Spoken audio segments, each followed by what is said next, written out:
آئیے استقبال کرتے ہیں اپنی مہمان شخصیت کا۔ ہمارے ساتھ موجود ہیں حجت الاسلام والمسلمین عالی جناب مولانا سید زرغام حیدر رضوی صاحب قبلہ۔ حضور السلام علیکم ورحمۃ اللہ وبرکاتہ۔ وعلیکم السلام ورحمۃ اللہ وبرکاتہ۔ دوسری حدیث میں آپ نے ارشاد فرمایا والذی نفسی بیدہ، اس پروردگار کی قسم جس کے قبضہ قدرت میں میری جان ہے، لَيَخْرُجَنَّ مِنْ أُمَّتِي مِنْ قُبُورِهِمْ فِي سُورَةِ الْقُرُودَةِ وَالْخَنَازِيرِ بِمُدَاهِنَتِهِمْ بِالْمَعْصِي یا فِي الْمَعْصِي وَكَفِّهِمْ عَنِ النَّهْيِ وَهُمْ يَسْتَطِيعُونَ۔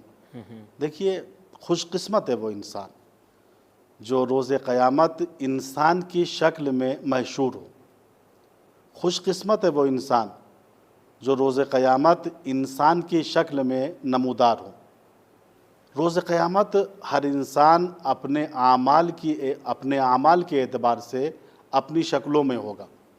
یہ روایات ہیں اور معتبر کتابیں اس پہ شاہد ہیں کہ بعض لوگ روز محشر اس طریقے سے آئیں گے کہ وہ اپنی آنتوں کو کھینچتے ہوئے جا رہے ہوں گے۔ لوگ پوچھیں کہ یہ کون ہے؟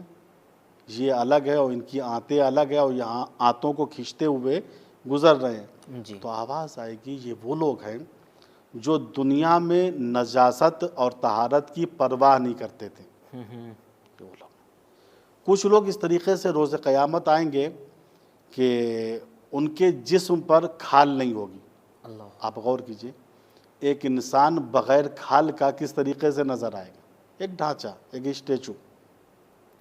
پوچھا جائے کہ یہ کون لوگ ہیں؟ آواز آئے گی یہ وہ لوگ ہیں جن کے پاس 3 دن کا کھانا ہوتا تھا، غلہ ہوتا تھا، لیکن اس کے باوجود یہ دوسروں کے سامنے ہاتھ پھیلاتے تھے۔ چونکہ انہوں نے دنیا کے اندر حیا کی چادر کو اتار دیا تھا، لہٰذا اللہ نے روز قیامت کھال کی چادر کو ان کے جسم سے اتار دیا ہے۔ کچھ وہ ہوں گے جو خنزیر اور بندر کی شکلوں میں ہوں گے۔ یہ کون لوگ ہوں گے؟ اس حدیث میں ان کو بیان کیا گیا۔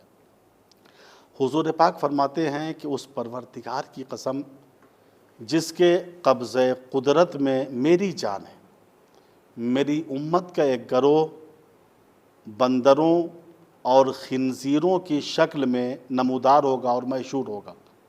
وہ اس وجہ سے چونکہ ان لوگوں نے اہل گناہ کے ساتھ سازش کر لی تھی اور نہی از منکر کرنے کی صلاحیت رکھتے تھے، مگر نہی از منکر کو چھوڑ دیا تھا۔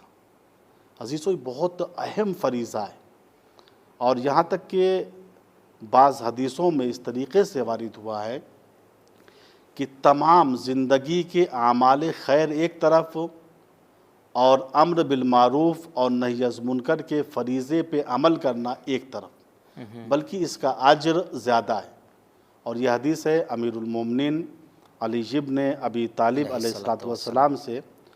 آپ ارشاد فرماتے ہیں وما اعمال البر کلھا والجہاد فی سبیل اللہ عند الامر بالمعروف والنہی عن المنکر الا کنفۃ فی بحر لجی۔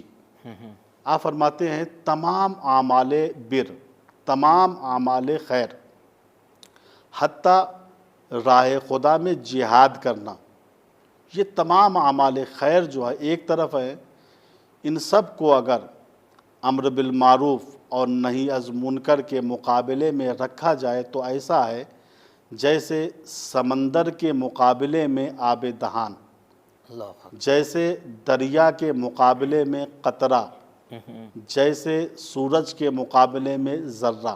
اللہ اکبر۔ اور فرمائیے کہ یہ امر بالمعروف اور نہی از منکر ایک ایسی عبادت ہے جس عبادت پہ ساری عبادتیں موقوف ہیں۔ امام حسین علیہ السلام نے جو امر بالمعروف اور نہی از منکر کی راہ میں قربانی دی، تو آپ امام وقت تھے، آپ اس فریضے کی اہمیت کو ہم سے بہتر جانتے تھے۔ بہت خوب، سبحان اللہ، جزاکم اللہ خیرہ۔ تو ناظرین، یہ روایت کے اور احادیث کے تناظر میں امر بالمعروف اور نہی عن المنکر کرنے والوں کی اہمیت ہے۔ گویا امر بالمعروف اور نہی عن المنکر ایسی عبادت ہے کہ تمام عبادتوں کا دار و مدار اس عبادت کے اوپر موقوف ہے، جیسا کہ روایات سے ہمیں معلوم ہوتا ہے۔ ناظرین، آج کی گفتگو ہم یہی روکیں گے، وقت تمام ہوا، ہم آپ سے خدا حافظی کریں گے۔ ہمیں دیجیے اجازت اس امید کے ساتھ کہ نیکسٹ ایپیسوڈ میں پھر اہم گفتگو کو لے کر ہم آپ کی خدمت میں حاضری کا شرف حاصل کر سکے۔ دیکھنا نہ بھولیے گا پروگرام اقوال و خطبات امام حسین علیہ الصلوۃ والسلام، مدینے سے کربلا تک۔ خدا حافظ۔